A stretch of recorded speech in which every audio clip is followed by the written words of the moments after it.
డెఫినెట్గా మనకు ఒక ఈనాడు, ఒక ఆంధ్రజ్యోతి, ఒక టీవీ5 ఇలాంటి గోబల్స్ ప్రచారం చేసే మాధ్యమాలు కూడా మన దగ్గర లేవు.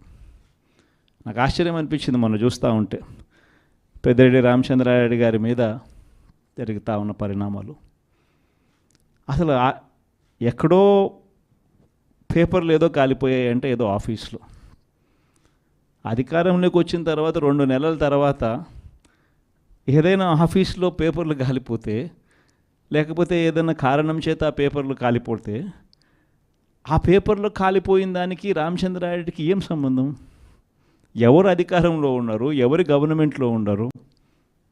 అందులో ఒక చోట పేపర్లు కాలిపోతే కింద ఆఫీసులలో పేపర్లు దొరుకుతాయి, పైన కలెక్టర్ల ఆఫీసులలోనూ పేపర్లు దొరుకుతాయి, ఆర్డీఓ ఆఫీసులలో పేపర్లో కాలిపోతే ఎంఆర్ఓ ఆఫీసులలో పేపర్లు దొరుకుతాయి, ఎంఆర్ఓ ఆఫీస్లో దొరుకుతాయి, పైన కలెక్టర్ల ఆఫీస్లో దొరుకుతాయి, పైన దాంతకన్నా పైన హెచ్ఓడి ఆఫీసులలో కూడా దొరుకుతాయి. ప్రతిదీ కూడా డిజిటైజ్డ్ అయిపోయిన పరిస్థితులు కనిపిస్తూ ఉన్నప్పుడు హార్డ్ డిస్క్లు లేవా, సర్వర్లలో ఉండవా? వీళ్ళే ఏదో చేస్తారు, దొంగ కేసు మళ్ళీ వాళ్ళ మీద పెడతారు, పెట్టి మన వాళ్ళకి అంటించే కార్యక్రమం చేస్తూ ఉన్నారు. నేరం చేయాలంటే భయపడాల్సిందే అని చెప్పి ఒకవైపున స్టేట్మెంటు, ఇవాళ ఈనాడులో స్టేట్మెంటు, నిన్న సాక్షిలో హెడ్లైన్స్, తాడిపత్రిలో ఎమ్మెల్యే కంటెస్ట్ చేసిన ఎమ్మెల్యే పెద్దారెడ్డి తాడిపత్రి నియోజకవర్గంలోకి అడుగు పెట్టాలి అని అంటే, అడుగు పెట్టడానికి వెళ్ళినప్పుడు ఏకంగా అడుగు పెట్టాడు అని చెప్పి ఇంటి మీద దాడి, ఇంటికి వచ్చిన కార్యకర్తలు మురళి అనే వాళ్ళ మీద దాడి, రాళ్ళు. ఒకవైపున ఈయన స్టేట్మెంట్ ఈరోజు నేరం చేయాలంటే భయపడాల. మరి ఒకవైపున కాంట్రడిక్షను, ఒకవైపున భయాందోళన ఆయన క్రియేట్ చేస్తూ ఉన్నాడు, మరోవైపున స్టేట్మెంట్లు ఆపోజిట్గా ప్రజలను మభ్యపెట్టే స్టేట్మెంట్ను మళ్ళీ ఈనాడు క్యారీ చేస్తుంది. అంటే పద్ధతి ప్రకారం భయాందోళన క్రియేట్ చేయడం, పద్ధతి ప్రకారం ఈనాడు, ఆంధ్రజ్యోతి, టీవీ5, చంద్రబాబు నాయుడు వీళ్ళంతా కలిసి మళ్ళీ ఏమి జరగనట్టుగా మళ్ళీ వీళ్ళు రివర్స్ కథనాలు మళ్ళీ రాయించడం, ఇవి జరుగుతూ ఉన్నాయి. ఇలాంటి పరిస్థితుల్లో నిజంగా ప్రతి కార్యకర్తకు కూడా, ప్రతి నియోజకవర్గంలో కూడా ఈరోజు మీ అవసరం చాలా ఉంది. ఎందుకనంటే కోర్టుల దృష్టికి, న్యాయస్థానాల దృష్టికైనా కూడా ఏదైనా మనం తీసుకొని పోవాలి అని అంటే ఇనిషియేటింగ్ ఎక్కడో ఒకసారి జరగాలి. కాబట్టి మీ అందరితో కూడా నేను ఒకటి చెప్తా ఉన్నా, మీరు చేయబోయే పాత్ర చాలా అవసరం. అందరం ఒక తాటి మీదకి వద్దాం, ఒక తాటి మీదకి వచ్చి అందరం గట్టిగా యుద్ధం చేస్తేనే ఈ తెలుగుదేశం పార్టీ చేస్తూ ఉన్న అన్యాయాలను ఎత్తి చూపగలుగుతాం. వీళ్ళు చేస్తూ ఉన్న ప్రజా వ్యతిరేక పాలనను మనం ప్రజల్లోకి గట్టిగా తీసుకుని పోగలుగుతాం. ప్రతి నియోజకవర్గంలోనూ కూడా మనం మన కార్యకర్తలకు అండగా ఉండే కార్యక్రమం జరగాలి. సో డిస్ట్రిక్ట్ లీగల్ సెల్స్ అనేటివి స్ట్రాంగ్ కావాలి, డిస్ట్రిక్ట్ లీగల్ సెల్స్ అనేటివి స్ట్రెంగ్తన్ కావాలి. స్ట్రెంగ్తన్ అయితేనే మనం మన ప్రతి కార్యకర్తకు అండగా నిలబడగలుగుతాం. జిల్లాను ఒక యూనిట్గా తీసుకొని ఆ జిల్లాలో లీగల్ సెల్ ఎలా ఉంది, ప్రతి కార్యకర్తకు ప్రతి నియోజకవర్గంలోనూ ఈ లీగల్ సెల్ అందుబాటులో ఉండడము ఒక ఆస్పెక్టు, రెండో ఆస్పెక్టు తోడుగా ఉండడము. ఈ రెండు జరుగుతున్నాయా లేదా అన్న వాటి మీద ధ్యాస పెట్టాలి. లాయర్ల డెవలప్మెంట్కి సంబంధించి, వెల్ఫేర్కి సంబంధించి ఎప్పుడు జరగని విధంగా వైఎస్ఆర్సీపీ ప్రభుత్వంలో మాత్రమే పట్టించుకున్నాం. మనం వచ్చిన తర్వాతనే మొట్టమొదటిసారిగా 100 కోట్ల రూపాయలతో కార్పస్ ఫండ్ ఏర్పాటు చేసింది ఒక వైఎస్ఆర్సీపీ ప్రభుత్వం వచ్చిన తర్వాతనే. అంతకుముందు ఎవరూ కూడా లాయర్ల గురించి మాట్లాడారే తప్ప లాయర్ల వెల్ఫేర్ గురించి పట్టించుకున్న పార్టీ ఇంతకుముందు గతంలో ఏదీ లేదు. ఒక్క వైఎస్ఆర్ కాంగ్రెస్ పార్టీ మాత్రమే పట్టించుకుంది. 100 కోట్ల కార్పస్ ఫండ్ క్రియేట్ చేశాం. కార్పస్ ఫండ్కు సంబంధం లేకుండా కొత్తగా వృత్తిలోకి వచ్చే లాయర్లు 3 ఏళ్ల పాటు వాళ్ళ వృత్తిలో వాళ్ళు స్టెబిలైజ్ అయ్యేదానికి వాళ్ళకు కూడా అండగా ఉంటూ, వాళ్ళకు కూడా 6 నెలలకు ఒకసారి 30,000 రూపాయలు ఇచ్చే కార్యక్రమం, ప్రతి నెల 5,000తో లెక్కేసి మనం వచ్చిన తర్వాతనే ఈ ఇనిషియేటివ్స్ జరిగినాయి. ఇంతకుముందు ఎప్పుడూ జరగల. మనం కూడా యంగ్ పార్టీయే. మనం కూడా లీడర్ దగ్గర నుంచి మీ వరకు కూడా అందరు కూడా యంగ్స్టర్సే. మనం కూడా ఇంకా ఎదగాల్సింది చాలా ఉంది. కొన్ని ఇంకా సంస్కరణలు, ఇంకా కొంచెం రిఫార్మ్స్, కొన్ని ఇంకా మంచి పాఠాలు ఎక్కడైనా కూడా మనం నేర్చుకోవాల్సినట్టు ఏదైనా ఉంటే కూడా తీసుకుని అవి కూడా మనం అలవాటు చేసుకొని ఇవన్నీ కూడా మార్పులు చేసుకుంటూ ఇంకా కొంత మనం ఆర్గనైజేషన్ మీద ఫోకస్ పెట్టి ఇంకా కొంత దగ్గరగా వెళ్ళే కార్యక్రమం చేద్దాం. ప్రజలకు, నాయకులకు, జిల్లాలో ఉన్న ప్రజలకు, జిల్లాలో ఉన్న నాయకులకు, జిల్లాలో ఆర్గనైజేషన్ పెరిగేట్టుగా అడుగులు వేయాల్సిన అవసరం ఉంది. వైఎస్ఆర్ కాంగ్రెస్ పార్టీకి సంబంధించి పార్టీ మీద అపారమైన నమ్మకం, అపారమైన ప్రేమ రెండింటినీ కలిగి ఉండి వైఎస్ఆర్ పార్టీకి అన్ని రకాలుగా కష్టకాలంలో కూడా తోడుగా నిలబడేందుకు మనస్ఫూర్తిగా వచ్చినందుకు ప్రతి అక్క చెల్లెమ్మకు, ప్రతి సోదరుడికి, స్నేహితుడికి హృదయపూర్వకంగా కృతజ్ఞత తెలుపుకుంటా ఉన్నాను. ఈరోజు రాష్ట్రంలో జరుగుతూ ఉన్న పరిస్థితులన్నీ కూడా మీకు అందరికీ కూడా తెలియని కావు. రాష్ట్రంలో జరుగుతూ ఉన్న దారుణమైన పరిస్థితులు ఎలాగున్నాయి అంటే ఇంతకుముందు ఎప్పుడు జరగల. అసలు మనం అధికారంలో ఉన్నప్పుడు ఏ రోజు ఎంకరేజ్ చేయాల.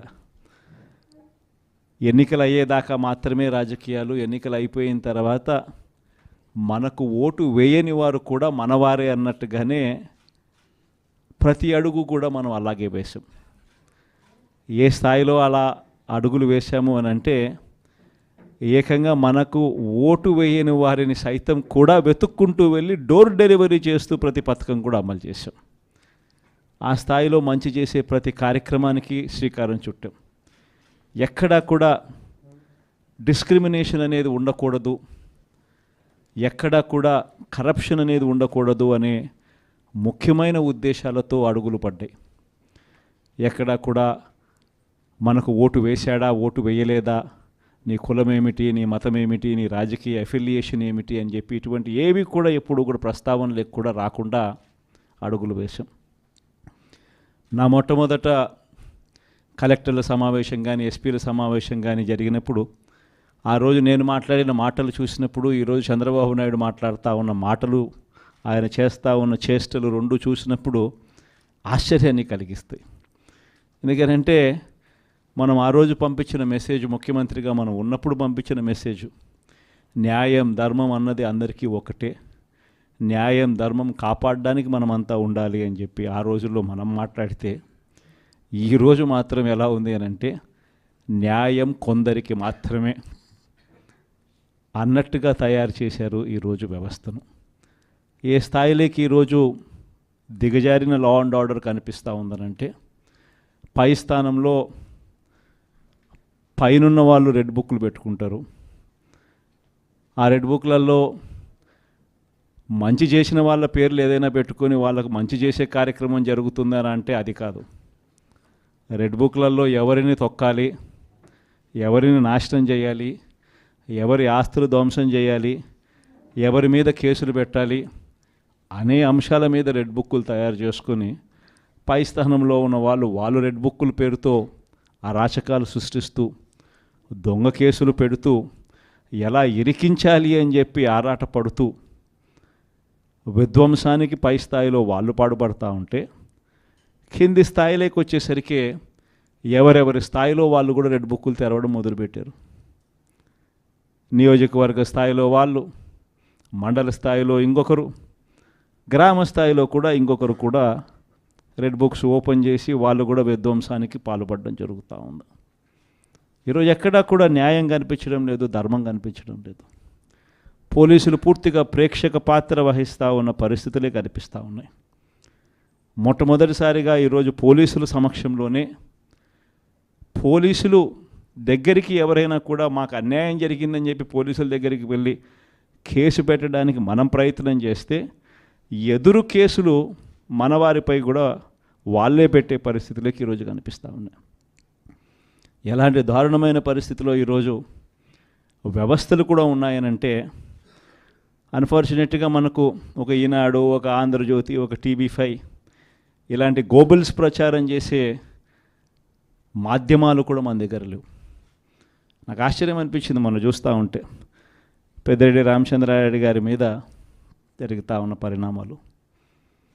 అసలు ఎక్కడో పేపర్లు ఏదో కాలిపోయాయి అంటే ఏదో ఆఫీస్లో, అధికారంలోకి వచ్చిన తర్వాత 2 నెలల తర్వాత ఏదైనా ఆఫీస్లో పేపర్లు కాలిపోతే, లేకపోతే ఏదైనా కారణం చేత ఆ పేపర్లు కాలిపోతే, ఆ పేపర్లో కాలిపోయిన దానికి రామచంద్రారెడ్డికి ఏం సంబంధం? ఎవరు అధికారంలో ఉన్నారు, ఎవరి గవర్నమెంట్లో ఉన్నారు? అందులో ఒక చోట పేపర్లు కాలిపోతే కింద ఆఫీసులలో పేపర్లు దొరుకుతాయి, పైన కలెక్టర్ల ఆఫీసులలోనూ పేపర్లు దొరుకుతాయి, ఆర్డీఓ ఆఫీసులలో పేపర్లో కాలిపోతాయి, ఎంఆర్ఓ ఆఫీసులలో పేపర్లు దొరుకుతాయి, ఎంఆర్ఓ ఆఫీస్లో దొరుకుతాయి, పైన కలెక్టర్ల ఆఫీస్లో దొరుకుతాయి, పైన దాంతకన్నా పైన హెచ్ఓడి ఆఫీసులలో కూడా దొరుకుతాయి. ప్రతిదీ కూడా డిజిటైజ్డ్ అయిపోయిన పరిస్థితులు కనిపిస్తూ ఉన్నప్పుడు హార్డ్ డిస్క్లు లేవా, సర్వర్లలో ఉండవా? వీళ్ళే ఏదో చేస్తారు, దొంగ కేసు మన వాళ్ళ మీద పెడతారు, పెట్టి మన వాళ్ళకు అంటించే కార్యక్రమం చేస్తూ ఉన్నారు.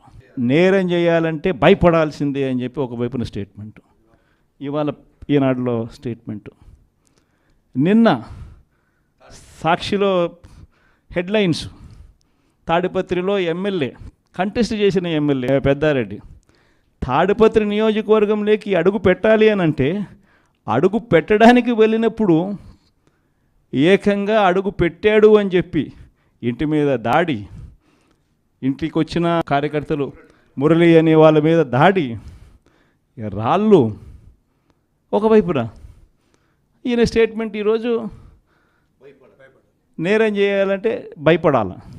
మరి ఒకవైపున కాంట్రడిక్షను, ఒకవైపున భయాందోళన ఆయన క్రియేట్ చేస్తూ ఉన్నాడు, మరోవైపున స్టేట్మెంట్లు ఆపోజిట్గా ప్రజలను మభ్యపెట్టే స్టేట్మెంట్ను మళ్ళీ ఈనాడు క్యారీ చేస్తుంది. అంటే పద్ధతి ప్రకారం భయాందోళన క్రియేట్ చేయడం, పద్ధతి ప్రకారం ఈనాడు, ఆంధ్రజ్యోతి, టీవీ5, చంద్రబాబు నాయుడు వీళ్ళంతా కలిసి మళ్ళీ ఏమి జరగనట్టుగా మళ్ళీ వీళ్ళు రివర్స్ కథనాలు మళ్ళీ రాయించడం, ఇవి జరుగుతూ ఉన్నాయి. ఇలాంటి పరిస్థితుల్లో నిజంగా ప్రతి కార్యకర్తకు కూడా, ప్రతి నియోజకవర్గంలో కూడా ఈరోజు మీ అవసరం చాలా ఉంది. ఎందుకనంటే కోర్టుల దృష్టికి, న్యాయస్థానాల దృష్టికైనా కూడా ఏదైనా మనం తీసుకొని పోవాలి అని అంటే ఇనిషియేటింగ్ ఎక్కడో ఒకసారి జరగాలి. కాబట్టి మీ అందరితో కూడా నేను ఒకటి చెప్తా ఉన్నా, మీరు చేయబోయే పాత్ర చాలా అవసరం.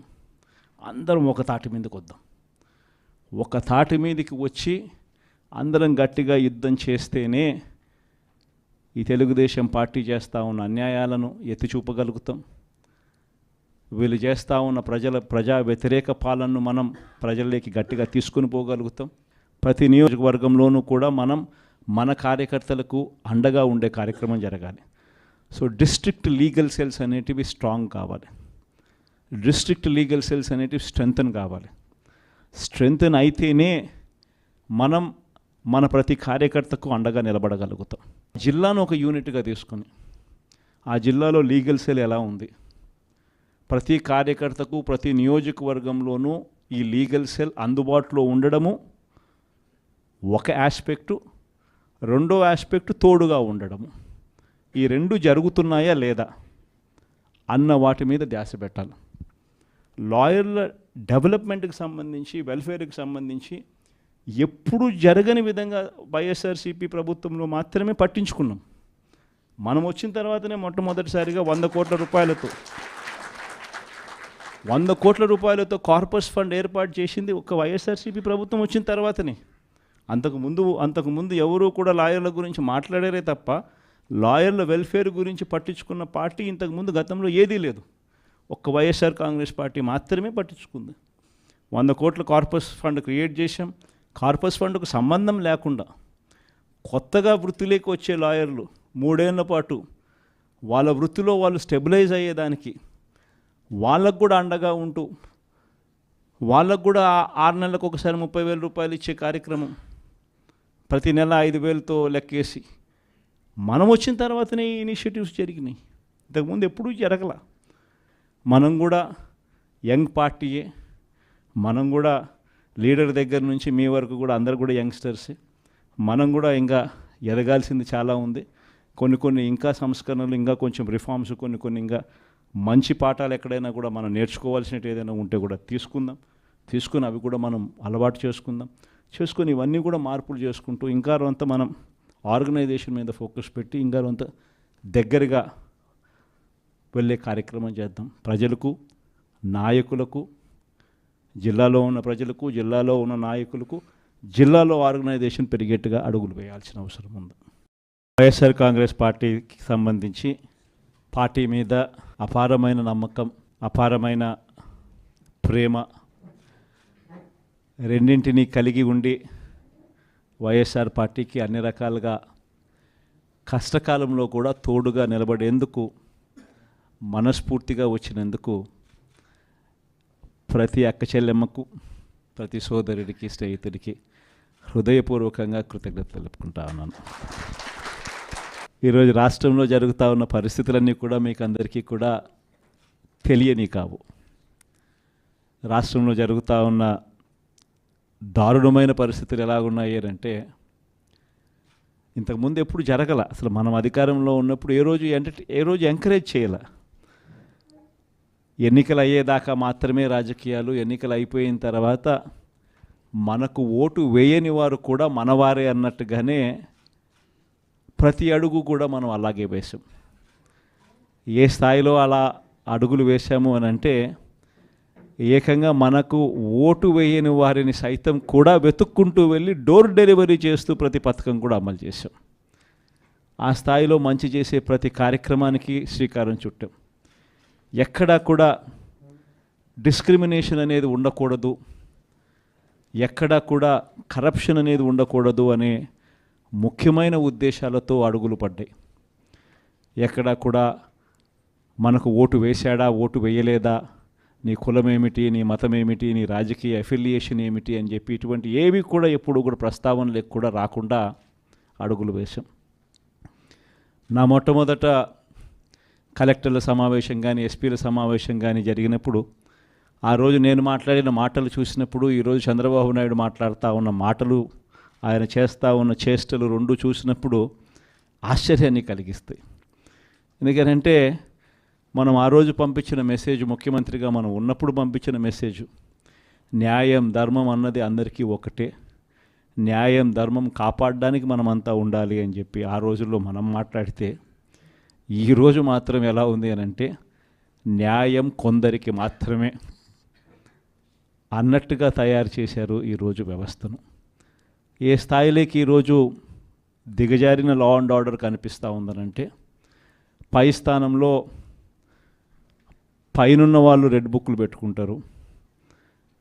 ఆ రెడ్ బుక్లలో మంచి చేసిన వాళ్ళ పేర్లు ఏదైనా పెట్టుకొని వాళ్ళకు మంచి చేసే కార్యక్రమం జరుగుతుందని అంటే అది కాదు. రెడ్ బుక్లలో ఎవరిని తొక్కాలి, ఎవరిని నాశనం చేయాలి, ఎవరి ఆస్తులు ధ్వంసం చేయాలి, ఎవరి మీద కేసులు పెట్టాలి అనే అంశాల మీద రెడ్ బుక్కులు తయారు చేసుకొని పై స్థానంలో ఉన్న వాళ్ళు రెడ్ బుక్